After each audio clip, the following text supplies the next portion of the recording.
BJP বাংলায় দুর্বল হচ্ছে, আগামী দিনে আরও দুর্বল হবে, ভবিষ্যৎবাণী প্রদেশ কংগ্রেসের প্রাক্তন সভাপতি অধীর চৌধুরী। এনআরসি করে সাম্প্রদায়িকতার বীজ বপন করতে চেয়েছিল কেন্দ্রের বিজেপি সরকার, এমনটাই দাবি তার। মোদী এবং মমতা হিন্দু মুসলিম ভোট ভাগ করে নিতে চান, আর সেই কারণেই বহরমপুরে এই ফল বা খেসারত হয়েছে বলে দাবি অধীর রঞ্জন চৌধুরীর। মানুষের জীবনের মৌলিক সুবিধার্থে কেন্দ্র এবং রাজ্য সরকার কখনোই এগিয়ে আসেনি বলেও কটাক্ষ করেন তিনি। স্মরণ করিয়ে তিনি 1993-এর 21শে জুলাই স্মরণ করে মুখ্যমন্ত্রীকে বেঈমান বলে কটাক্ষ করেন। তিনি বলেন, সেদিন মমতা বন্দ্যোপাধ্যায়কে রক্ষা করেছিলেন এক কনস্টেবল গায়েঘাটা সিরাজ। এত বছর মুখ্যমন্ত্রী ক্ষমতায় এসেছেন, তবুও সিরাজ এখনও চাকরি ফিরে পাননি।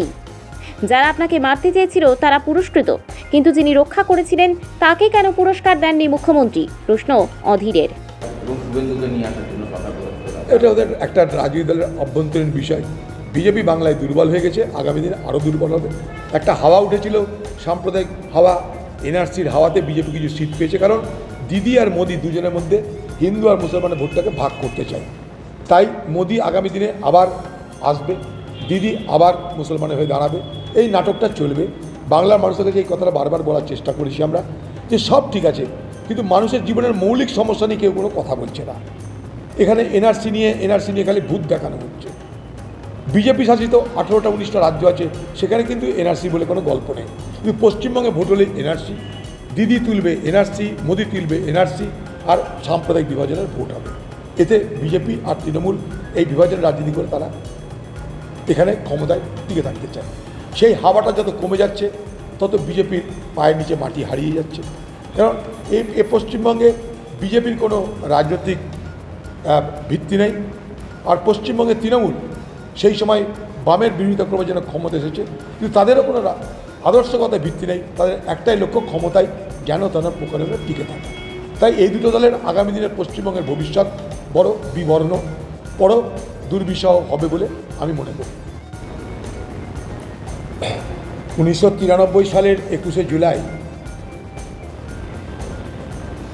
পশ্চিমবঙ্গ প্রদেশ কংগ্রেসের পক্ষ থেকে কংগ্রেস এবং যুব কংগ্রেস মিলে রাইটার ঘেরাও অভিযান করেছিল সচিত্র পরিচয়পত্রের দাবিতে। আপনাদের মনে আছে, সেই 1993 সালের 21শে জুলাই সেদিন পুলিশের গুলিতে, বামফ্রন্ট সরকার ছিল, পুলিশের গুলিতে 13 জন যুবক নিহত হয়েছিল। তাদেরকে আমরা শহীদ বলি। প্রতি বছর বাংলার মুখ্যমন্ত্রী 21শে জুলাইকে শহীদ দিবসের নামে কলকাতার বুকে তার শক্তি প্রদর্শন করে থাকে। আপনারা প্রত্যেক বছর দেখতেও পান। কিন্তু একটা ঘটনা, সেটা হয়তো মানুষকে তেমনভাবে নাড়া দিচ্ছে না। সেটা হলো 21শে জুলাই 1993 সালের সেই আন্দোলনে, যখন বাংলার আজকের মুখ্যমন্ত্রী সেদিনের যুব সভানেত্রী, যুব কংগ্রেসের নেত্রী মমতা ব্যানার্জি, তার উপর পুলিশের হামলা হয়েছিল। সেই হামলার সময় একজন 22-23 বছরের যুবক কনস্টেবল, গাইঘাটা তার বাড়ির নাম সিরাজ, সে বন্দুক উঁচিয়ে পুলিশের বড় অফিসারদের দিকে তাক করে বলেছিল, আর আপনারা হামলা করবেন না, হামলা করলে গুলি চালাতে বাধ্য হব। অর্থাৎ পুলিশ হওয়া সত্ত্বেও পুলিশের পদাধিকারী যারা, উপরের আধিকারিক যারা, তাদের বিরুদ্ধে রাইফেল তাক করে প্রতিবাদ করে মমতা ব্যানার্জিকে রক্ষা করেছিলেন।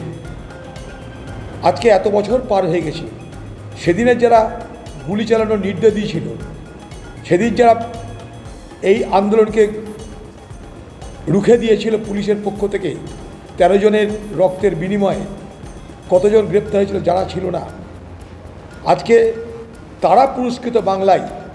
কিন্তু যে কনস্টেবলটি, যে একটা গাইঘাটার মতন পিছিয়ে পড়া এলাকার একজন কৃষক পরিবারের ছেলে, সে তারপর থেকে তার চাকরি খুইয়েছে মমতা ব্যানার্জিকে বাঁচানোর জন্য।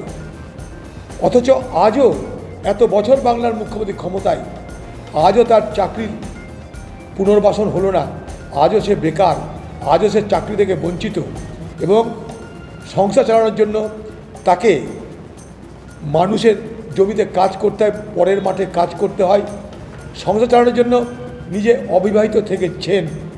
সেই সিরাজকে দেখে বড় কষ্ট হচ্ছিল যখন আমি দেখছিলাম বাংলা স্পিয়ার আজকে একটা এপিসোডে যে সেই সিরাজ বলছে যে আমি অনেকবার দাবি করেছি, মুখ্যমন্ত্রীর সঙ্গে দেখাও করেছি, তবুও কিন্তু আশা পেয়েছি, ভরসা পেয়েছি, কিন্তু কাজের কাজ কিছু হয়নি।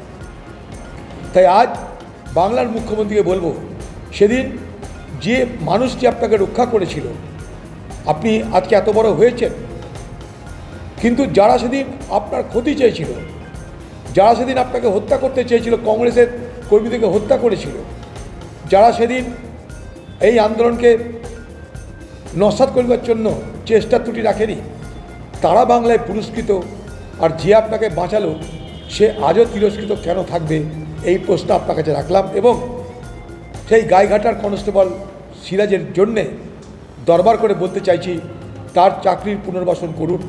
আর সিরাজেরকে এবং সিরাজের পরিবারকে বলতে চাইছি, আপনারা যদি মনে করেন যে আপনাদের এই চাকরি পুনরুদ্ধারের জন্য কোনো আইনি সহযোগিতা দরকার, খোলা মনে আপনারা আমাকে বলতে পারেন। আমি আপনাদের পাশে অবশ্যই সহযোগিতা করবার মানসিকতা নিয়ে